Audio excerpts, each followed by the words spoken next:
Lukey, great show. It's really incredible, of course. Everybody should fortify your terrain, yes, and end the nitrogen addiction. Have you ever heard about that? Hmm. Anyway, on live food, you'd really be learning like no flesh, no egg, no bean, and you're cleansing stone away from your body. And you're raising albumin, which is your super transporter. Could you say that you've got soul rejuvenation if you are not raising albumin? No, because you need albumin to transport everything. That's absolute evidence of a longer life or not. Okay? You've got to raise albumin. And to do that, you've got to reduce the amount of protein where that is extraneous in the blood.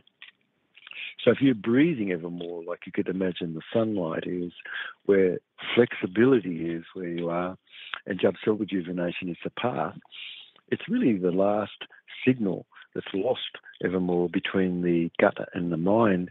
And if you're transmutating everything, this is really what's going on, not a war, but a transmutation and repair. And where darkness would have been, light floods in where the plasma is. And true work really is this time to reseal where your Eden is inside yourself. And this is the garden that we're all wrapped around. And so it's a bit of an urgency that you've got this gut-brain barrier, and that could have become breached. Okay. So inflammation in the intestine and mycotoxin and things all comes to leak from that.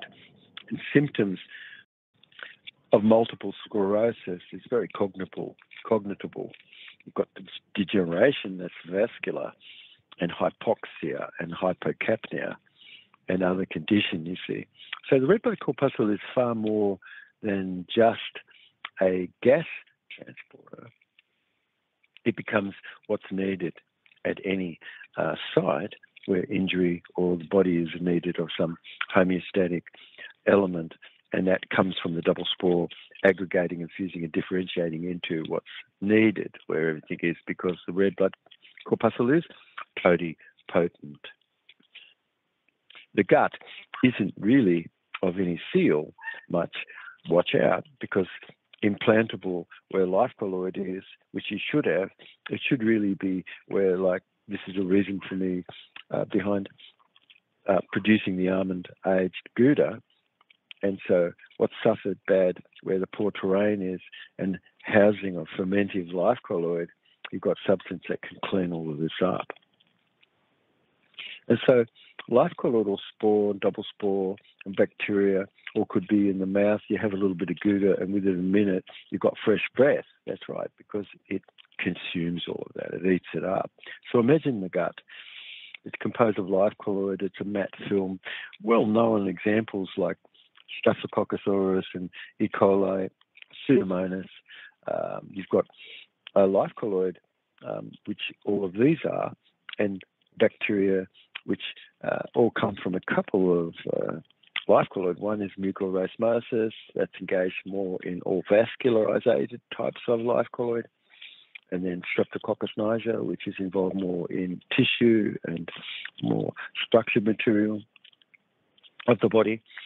And you've got these gram-positive and gram-negative types of life colloid film, which never in a day isn't, where the film is disturbed, where inflammation is, you really can't have a cognitive problem and all these sorts of things without something going on in the gut. Okay. And it lends its fungus and material where the blood is into the brain as well. Okay. So the Gouda is made of substance which eco-sterilizes the glycopacking and everything that's around the cells. And the life colloid, and other examples that we have, like, is the black cabbage truffle and the flora grow. And these are designed to cause this bridging, which seals and should seal, versus no, it's not sealed. You don't have this tight junction fit, which these life colloid that are implantable gives you.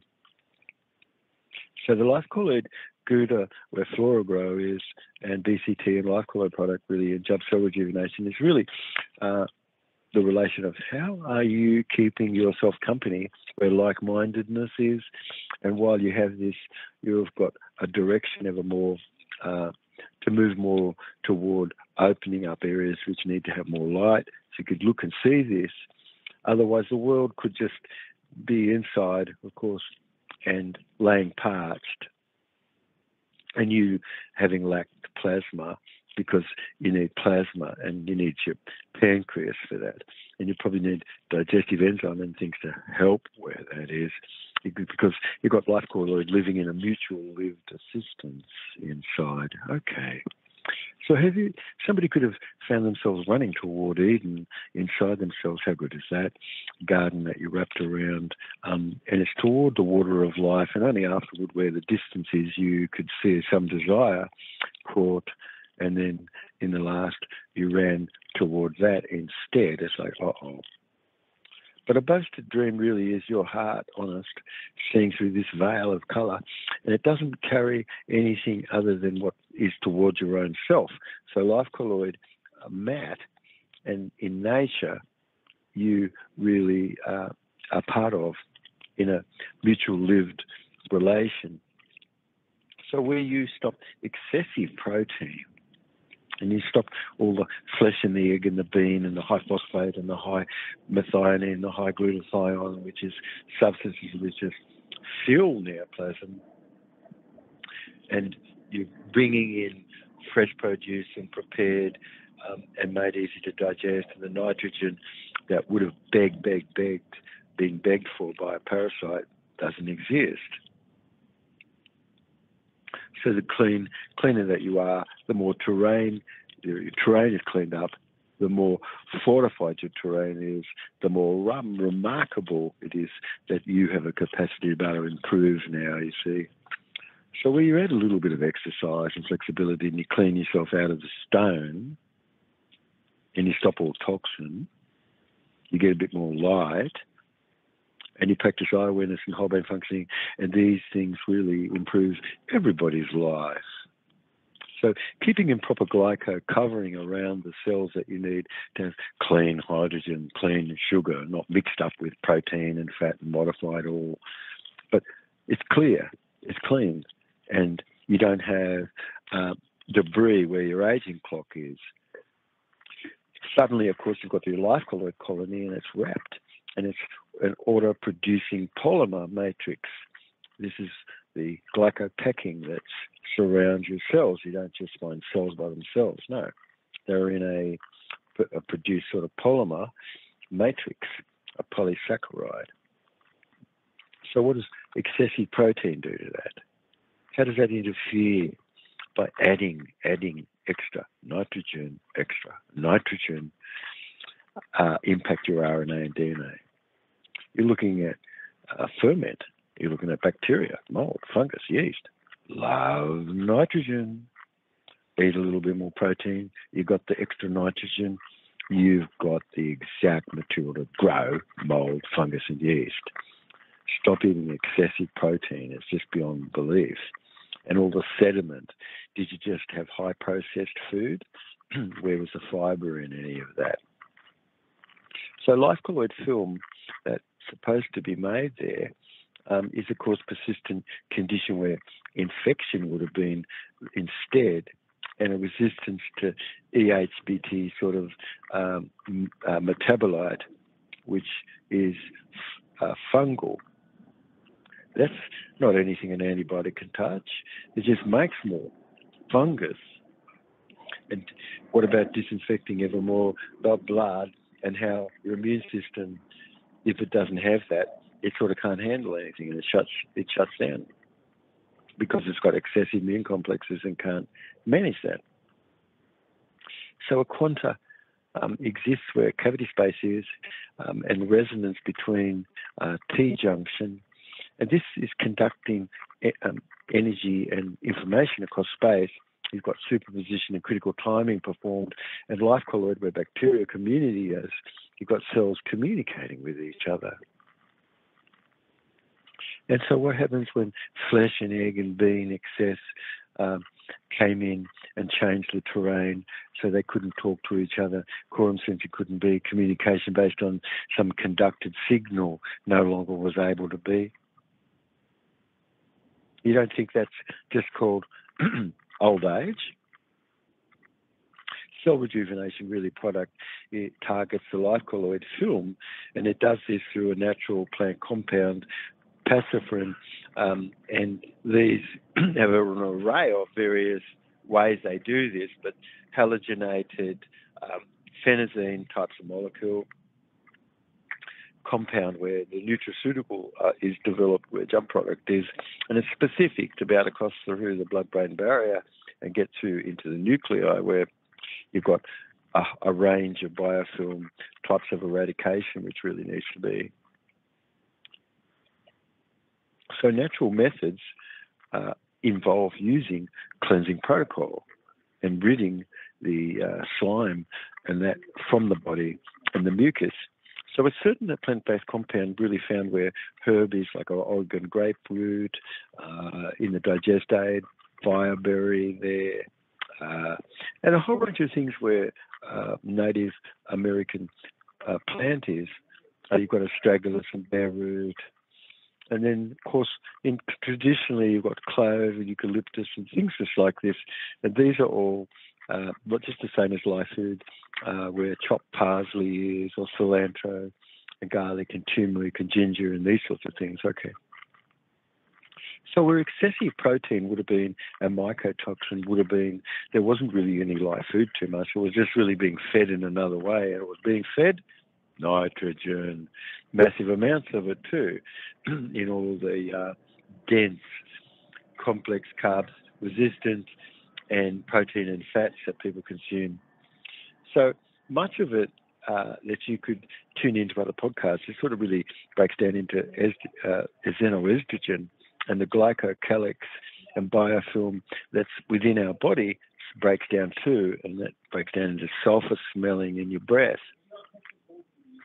So xenoestrogen really is an endocrine disruptor. And you've got mimicking estrogens. The glycocalyx is full of carbohydrate-rich cell exterior. Its biofilm community of life colloid microbe adhering to the surface. You can see this. Mycotoxin inhibits and blocks that. All the mycotoxin as a metabolite left over from mold and fungus and yeast is a very serious concern and becomes ever more neoplastic. So where that's melted away overnight whilst you sleep, of course, you've got jump cell rejuvenation that's really improving the terrain of your body. Otherwise, you may be looking at a disrupted estrogen receptors and xenoestrogens, you see, from that glycocalyx. So jump cell rejuvenation really is blood hygiene, and multiple microbe and byproduct oil is linked ever more to the nervous system's extracellular matrix, disturbing cognition. So what's surrounding the nerve cell regulates its transport through itself, and the single microbe, the life colloid, and various mycotoxin that life colloid species could have been excreting, it really influences this gut-brain axis and the bacteria that's derived ever more, a molecule from this. So it's the reason for the Gouda to be created, because it's got implantable life colloid that's selected. My background more as a neurobehavior physiologist, and I've got to tell you that when I'm talking about the brain and everything, it's not easy for me not to be mentioning the connection between the brain and the gut. So it's this methodology, which is a sample of convenience that comes about, and you're looking at Lactobacillus plantarum, which is derived, got extracellular vesicle of life colloid bacterium, which is another one called L. filiaris. And these are species which is in the Gouda, and that's the species that is natural, that we also have within ourselves. So you're looking at the review of literature where the world is, and it's this father's insight that how blood is formed.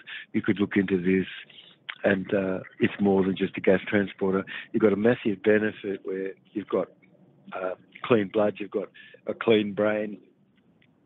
You have to have clean feet to walk through a clean mind. So producing excrement where that would have been is a body, and you've got selenium glutathione peroxidase, which is fantastic, and that comes about from the benefit of the implantables. You see, if excrement helps us. All right. So job cell rejuvenation, very specific life colloid like was in the Gouda, and it's designed for this purpose because it increases the blood-derived neurotropic factors and the expression of this cultured neuron, where support is survival and growth of the neuron. And this is really being influenced more for your brain to be able to detox. So the research is valid. It's got a great satisfying construct. It has contextual validity. It's reliable and repeatable. And within Jubb's process, you've got sample of convenience. And Jubb cell rejuvenation really is designed so that you're going to be able to be given atoms that's needed to be able to function and regulate your DNA.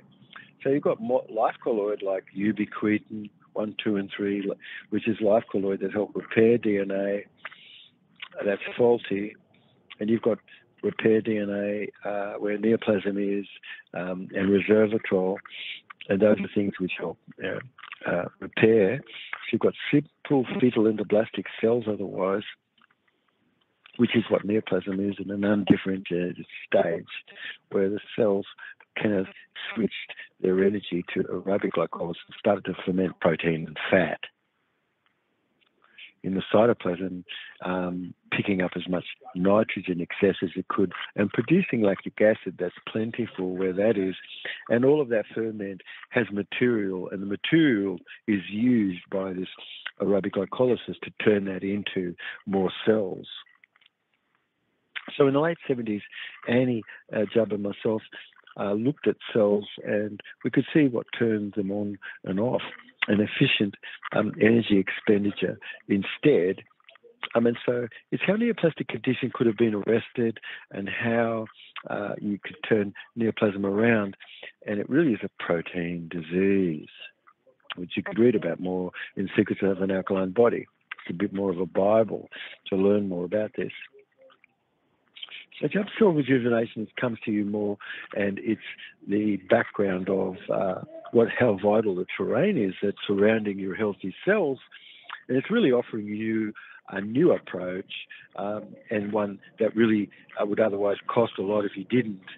So the reducing of certain amino acids, where it stimulates autolysis, which is the breaking down of matter which is not meant to be there. And so this is the very reason why you do a 42-day live food nutritional cleanse. And otherwise, you've got this including protein and a controlling gene, which really is linked to normal cell respiration and cell growth and development. And by boosting the normal array of your pancreatic function and brown fat cell, you're becoming active where glucagon is ever more present. And you've got properly now more live food, hopefully more in your diet. And so neoplasm really could have seen to have gone into remission. You stop cells from multiplying uncontrollable.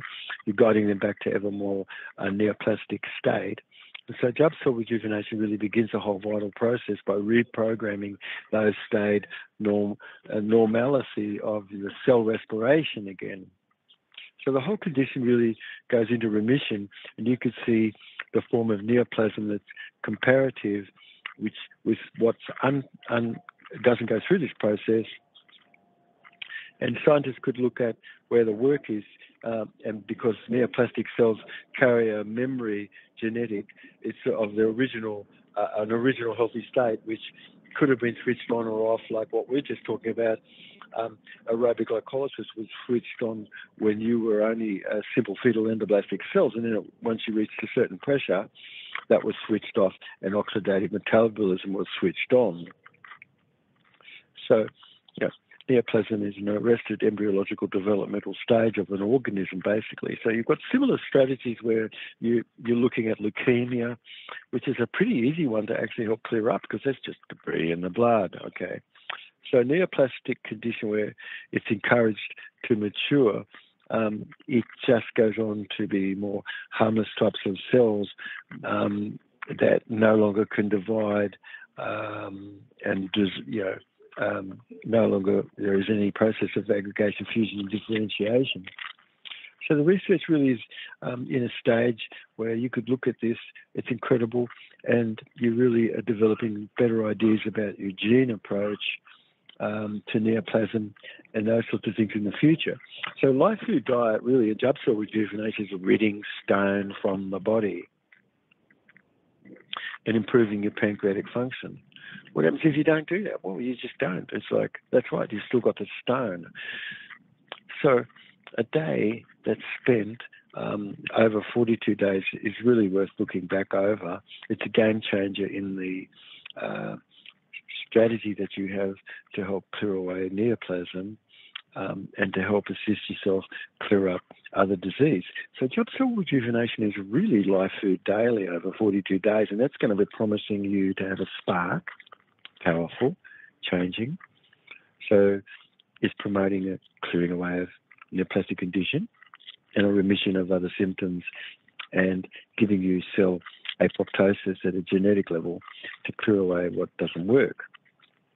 So this research really is backed up, and you could imagine success, and it's working for you because you've found certain ways of being able to consume things where live food is at the end, and it's cell rejuvenation that's activating pathways that suppress neoplastic cells, shutting it all down.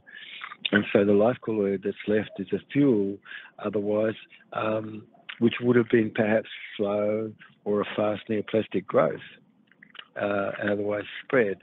So it's the terrain that you're correcting, you see, where you or anybody would have lacked the full spectrum of phenolic esters and terpenes that's packed into exotic nutrient, and you've got delta-tocotrienol and ubiquitin and molecules like this, which you would have in if you lived in nature. I mean, you ate more food, which would more come from nature, and bringing in resveratrol and omega-3s, antioxidant and phenolic compounds, where you do with live food, for reducing the tumours and shrinking neoplasm, reducing inflammation and boosting cellular health. It's the first of its kind approach where tens of thousands up to this day really have shown a really great ability to be able to direct some influences.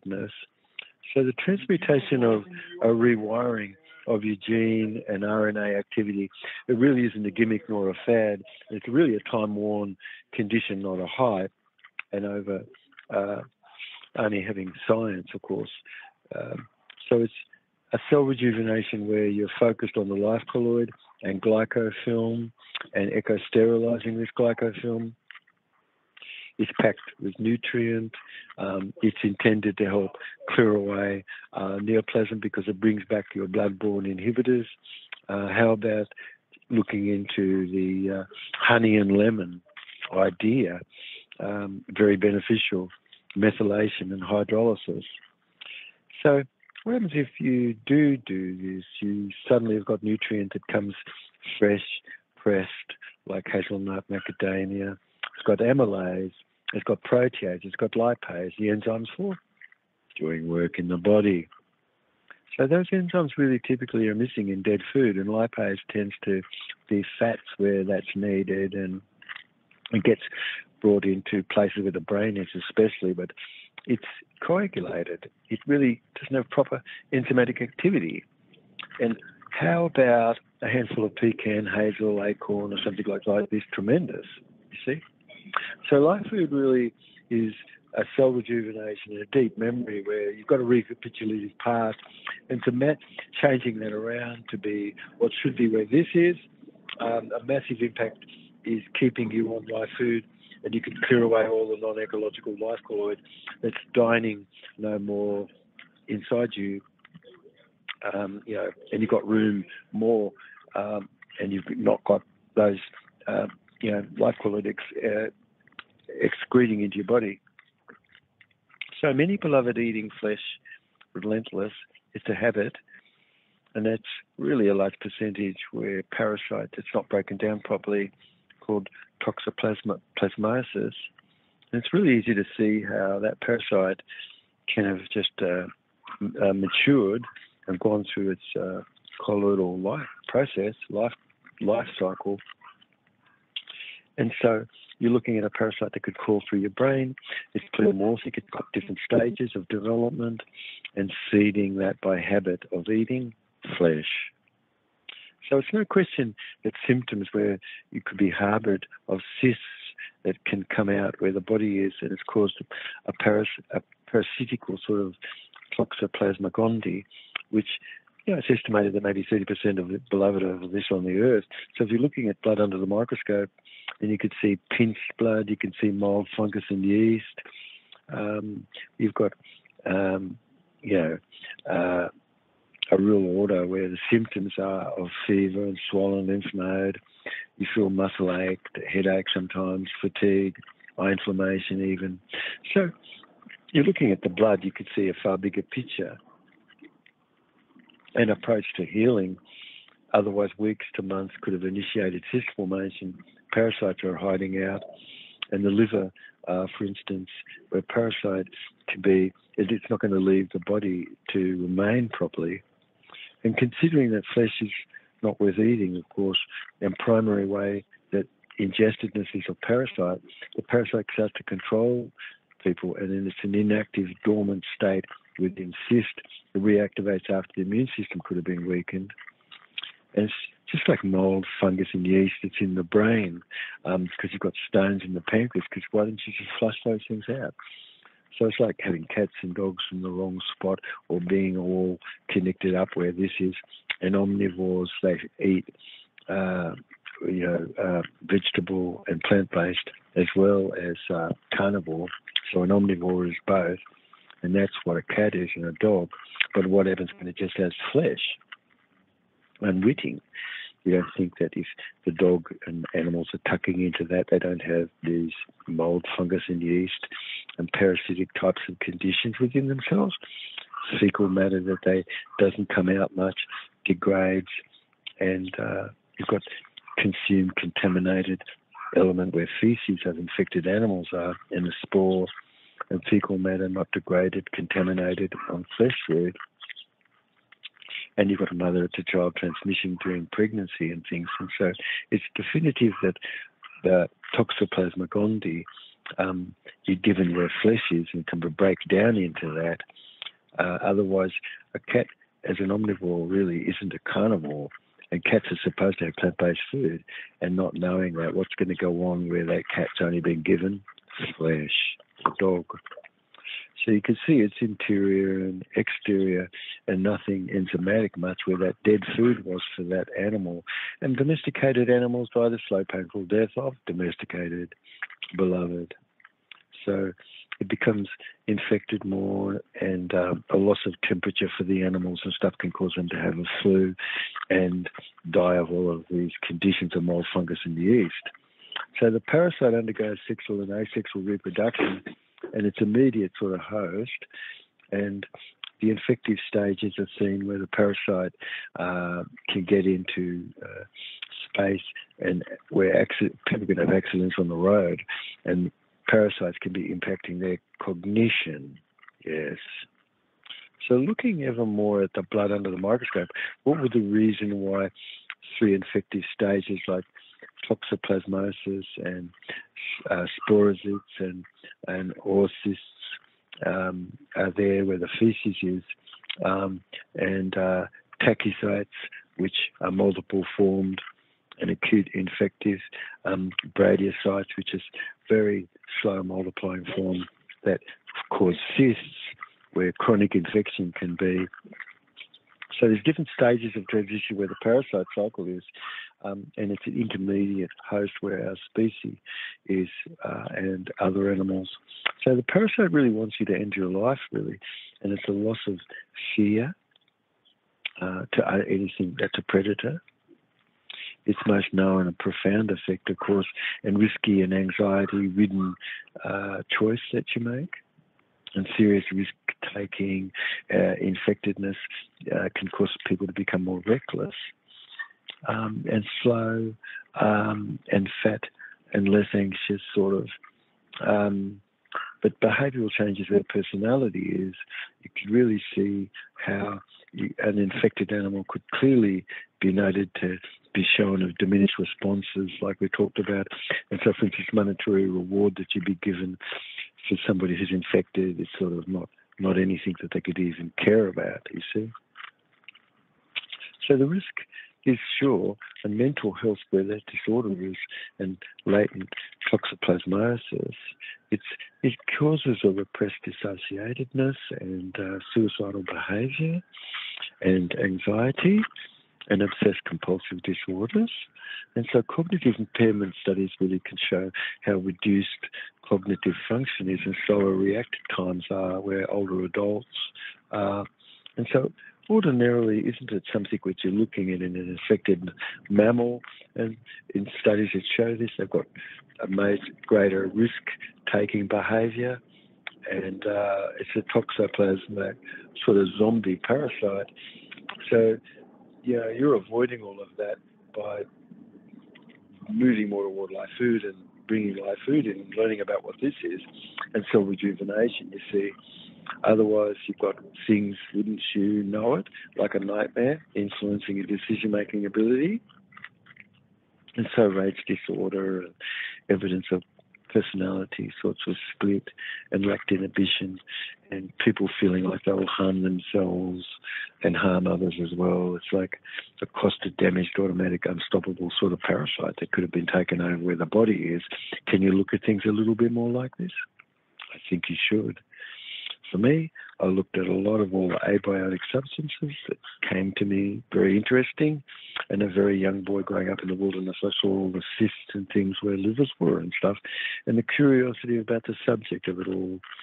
And so it's a study that begins for me more in the late 70s, and it comes along to be something which is very clear and evident today. So parasites, you really want to stop eating flesh, no question, and stop eating the bean. It lives off nitrogen, just has to love that and feed off it. If you don't give it any nitrogen, it doesn't work. You need a lot of nitrogen, and your body's going to rust, rot, decay. Red blood corpuscle is going to aggregate, fuse, and differentiate into foreign types of protein.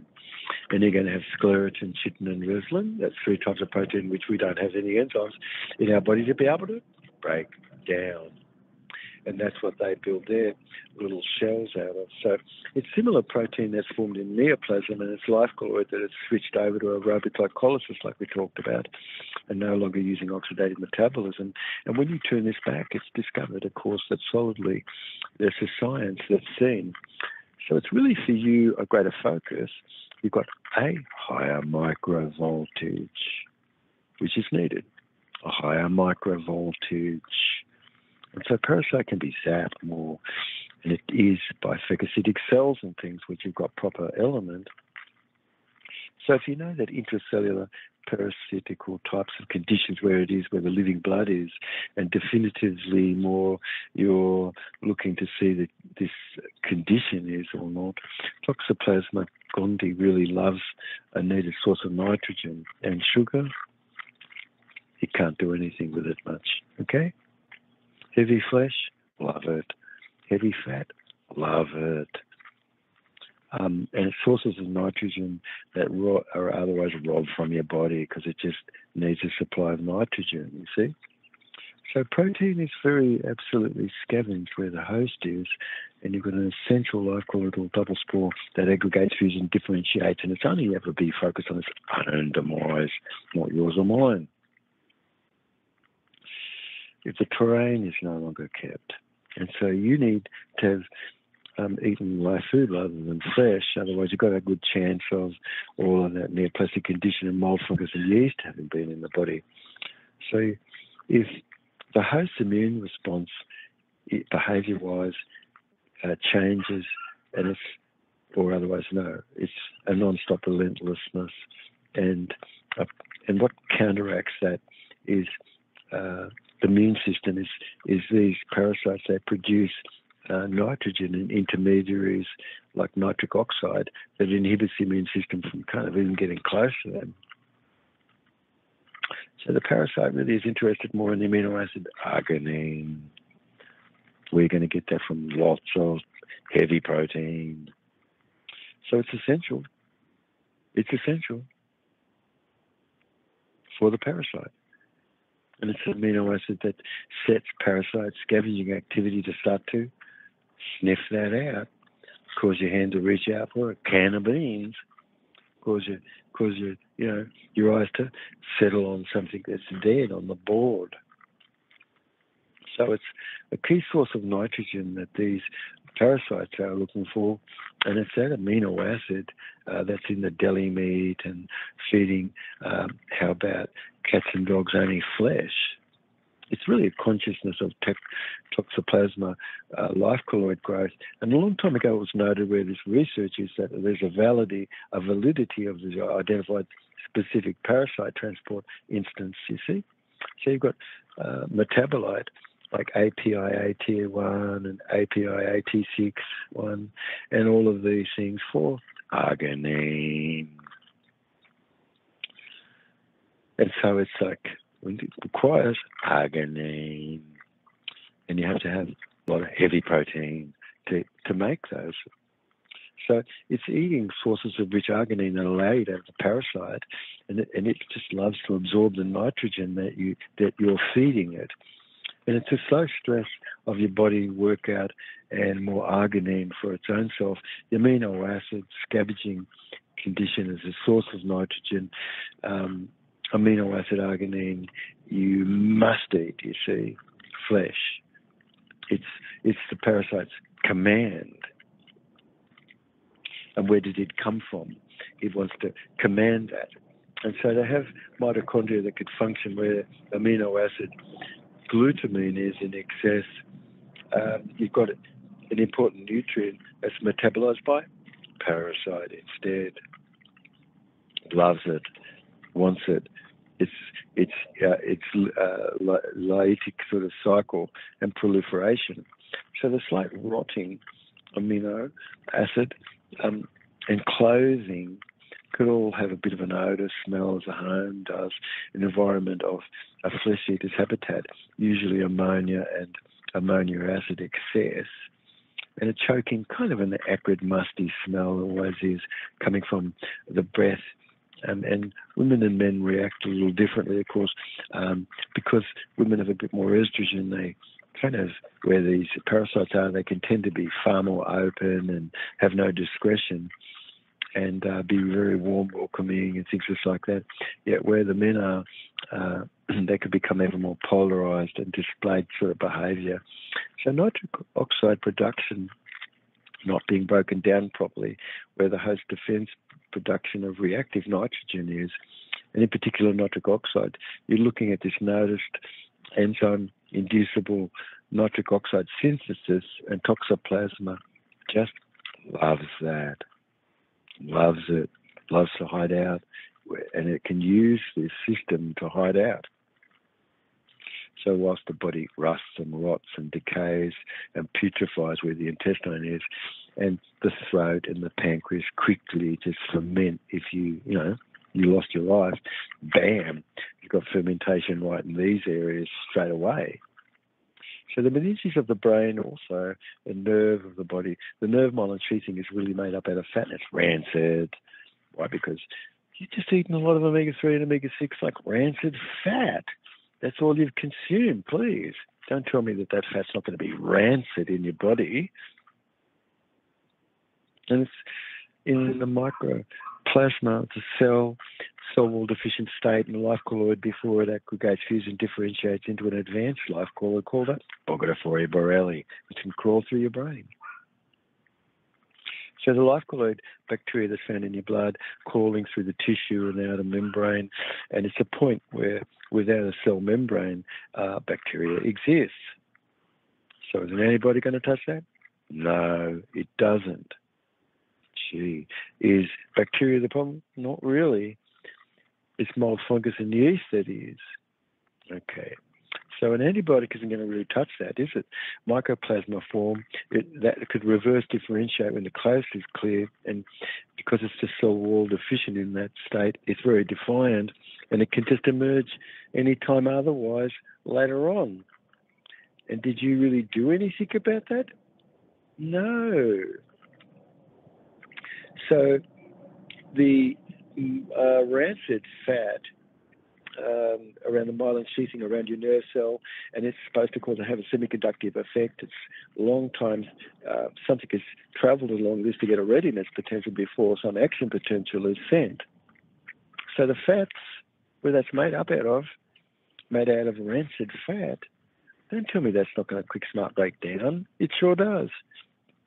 And it, under an oxidized environment, more trainers and kept, the fats of the myelin sheathing break down and move more toward dementia and Alzheimer's. Rancid fat can sign more like animal fat is indicated where toxicity is of the nerve, and fat where the brain is missing fats. It's bringing in fats that's wrong. This is Alzheimer's. This is dementia. This is blocking out enzymes that's proper, that would restore proper immunity.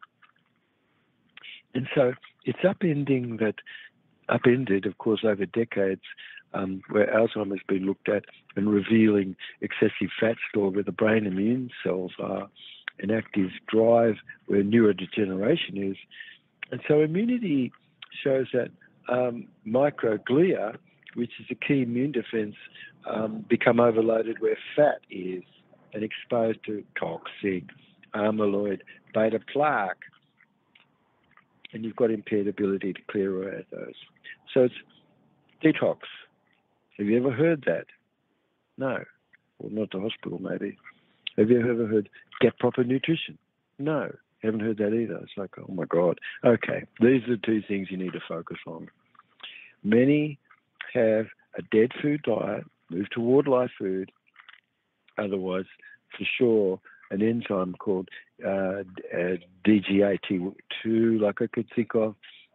It's an alkaline.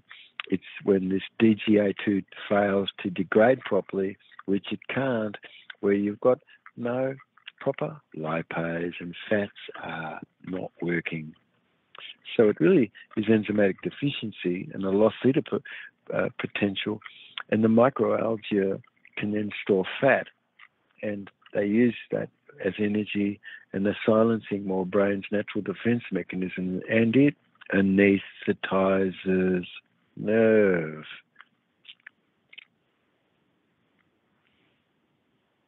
So life food really is an attention to enzyme, and it's seen blocking all of that degraded DGA2, DGAT2, which is there, and cell rejuvenation then restores the fat metabolism and pancreas and adrenal gland. So microalgae, microglia function. It's an Alzheimer model enabling cells to resume and clear away harmful plaque and block and stop the plaque from having formed. And so neurodegeneration really is a shifted therapeutic focus. It should be toward targeting all the amyloid plaque and stopping that formation. And that's what cell rejuvenation does over 42 days. It restores your healthy lipid metabolism where the brain cells are. A little bit of castor oil and a lemon bicarb shot. How good is that? It's a paradigm shift that really could cause you to have a strategy that represents most significant breakthrough in understanding how to help heal cognitive process. So amyloid B plaque otherwise shows up where lipid droplet-mediated microglia toxicity is. And then enzymatic resistant fat. And fat's oxidized oils. And it creates a response where that enzyme DGAT2 is, and you have that not broken down and you've got dementia. You've got minimal brain dysfunction, Parkinson's, Alzheimer's disease. So don't have rancid fat that makes up the myelin sheathing of your body. Otherwise, it's definite you've got a stolen attention to what's bad and awakening to anything that's based on live food. You should be considering really other podcasts and learning a little more about this. You've got dead food, high fat, dense flesh, bean, ketone, meals, combo, enzymatic resistant, starch, addiction, needing a protein 6, more like a fat bomb, okay? You're starting really to rest what your pancreas's ability is supposed to have. Otherwise, you go to death much quicker, faster. It's all sonic, supersonic, you see. So the more phosphate that you consume, the more nitrogen that you consume, the more fat that you consume, the more it's going to trigger the hormone of some grimness.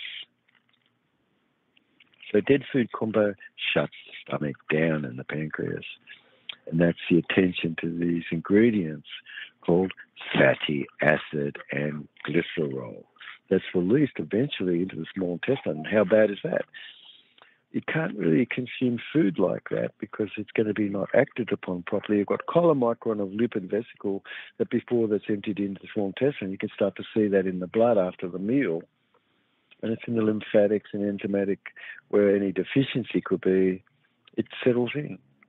So the mind, you have to mind the gut, to gut the mind, you see, starting by inheriting life colloidal behaviour inside mum, the gut, and what mum's been eating whilst you were in the utero.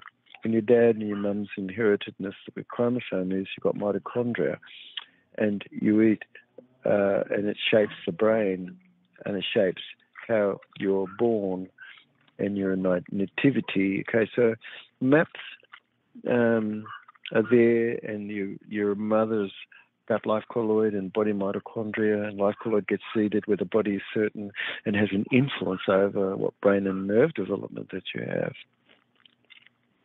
So you and I are wrapped around our own garden, and it's full of beneficial microbe, which you can get ever firm more from bringing in, like Jub Gouda, for instance. It's got bifidobacterium that release metabolite that travels to the fetus where it is and enhances nutrient transport and supporting healthy brain growth.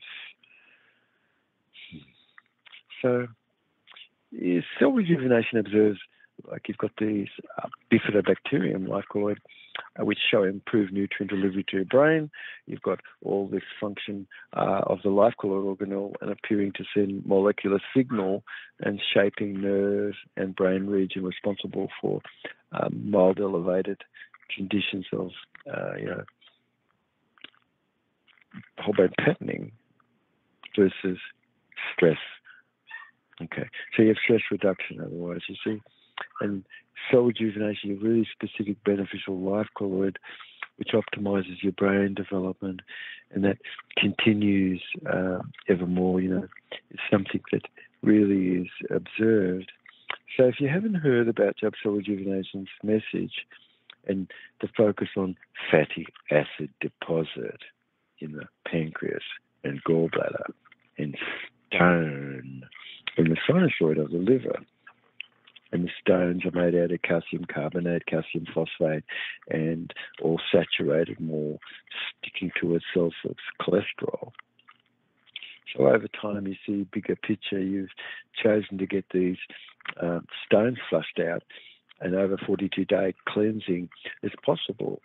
And so, you don't really have all of that condominium of extracellular rancid fermented bacteria, mold, fungus, and yeast where stone is, and all the bile fluids which would have had to flow over that.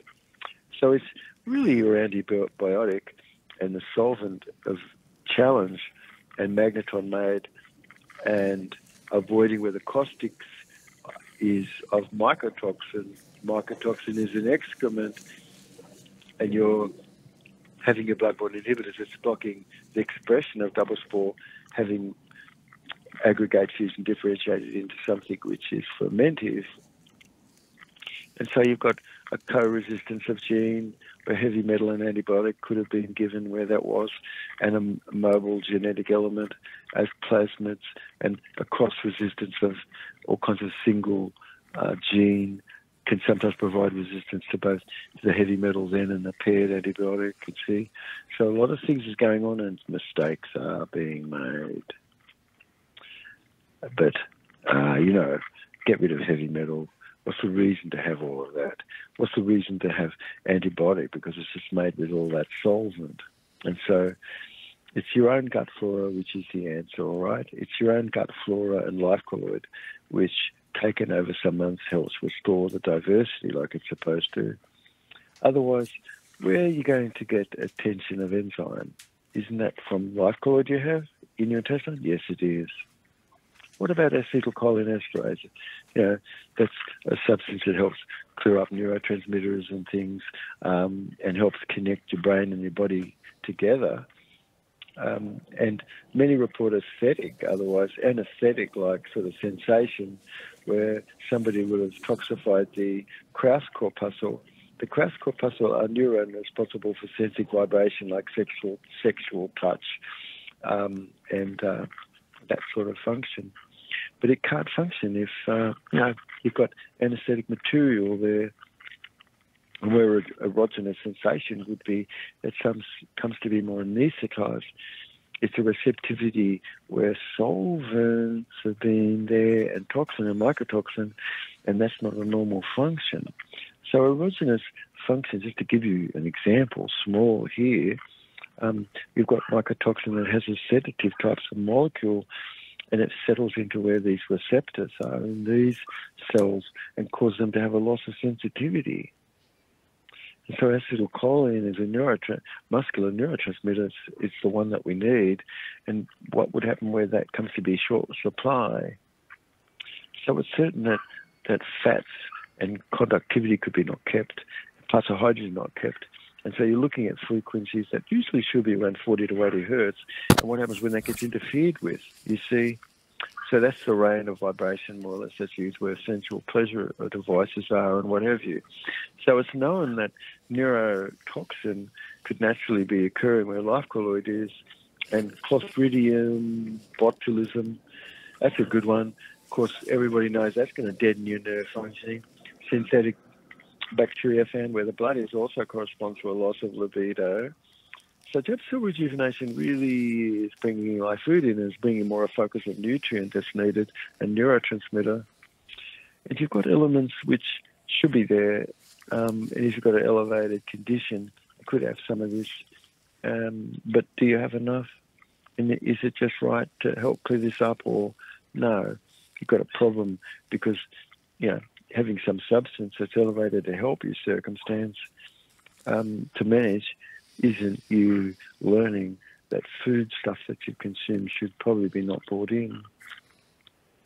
So Jeb cell rejuvenation is a focus on live food and raising your blood-brain inhibitor. And this all comes about because you're eating soluble and insoluble fibre. Is that in high-processed food? No. Ooh, that's not going to be good. So you're looking at unique ingredient that helps make neurotransmitter and the brain to be kept clean. The brain manifests physiological state dependency more associated where neurology is, and otherwise obsessive compulsive disorder and lack of proper cognition. So Jubb's method that science there, deductive and deductive, is a sample of convenience of life and nutrition and blood cell rejuvenation and whole brain functioning that was training. And you could see these symptoms of OCD disappear. So it suggested, of course, that learning physiological connection where the gut is, and it's not just a single gut life colloid metabolite that's responsible for obsessive compulsive disorder, but looking instead at a cocktail of mycotoxin and multiple metabolite that's fermentive, like just a dream cocktail for what's gone wrong where the terrain is. So the pathway that you could see simple is inhibition of the interaction where your gut life colloid is and the nerve force. So you've got to have this tight junction in your intestine. L. salivarius planetarium brings this to you like the Gouda. And so it's mining the gut to gut the mind. So otherwise, the leading candidate, that's going on are these short-chain fatty acids, which is, enzyme deficient side. And you always have, you can see, a raised succinic acid where, you've got dysbiosis. Because why? Because succinic acid is so important because it's helping keep that all at bay.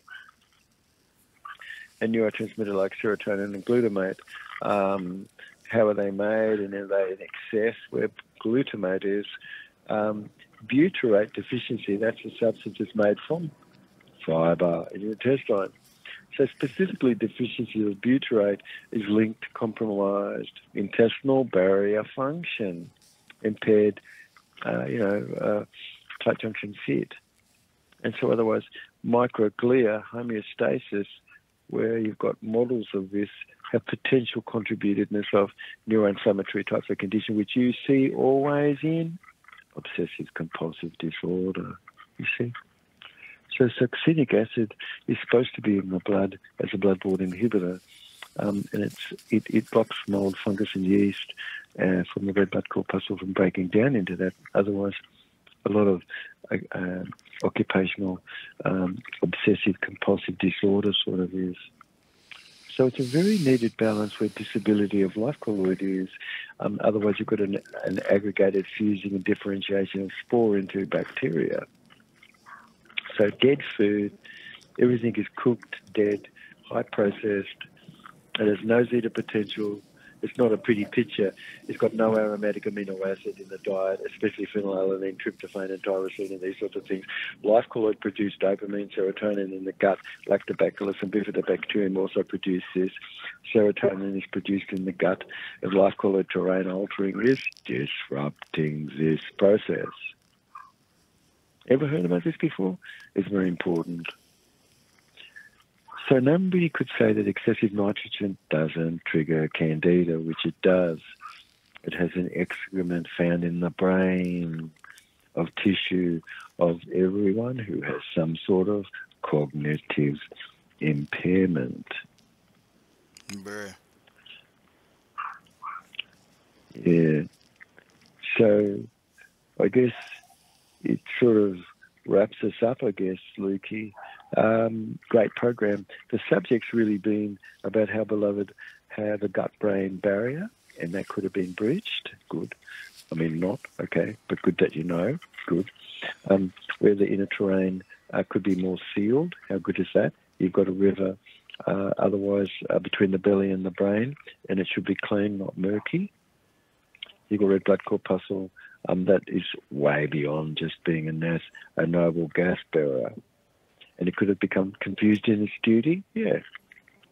And what does it mean to have good communion and to have stopped the corruption of your life colloid? That's where you've got a living film within yourself. You see? It's a call to duty. Yeah. To wrap it up, you've really got to fortify terrain. You've got to end this nitrogen addiction. No flesh, no egg, no bean. Clean out the stone. Raise albumin. Breathe in more sunlight. Come to be more moving around. Get your mind more active again and with clarity. And otherwise, before the last signal is really lost, you've got to, get your brain gut connected ever more. And it's a transmutation going on, and to repair and bring light where darkness would have been. Otherwise, look, it's resealing this Eden where you are, yes? And it's inside your own intestinal garden that you're wrapped around. And life begets life, and dead begets dead. Love you, mate. Catch up to you in a future show.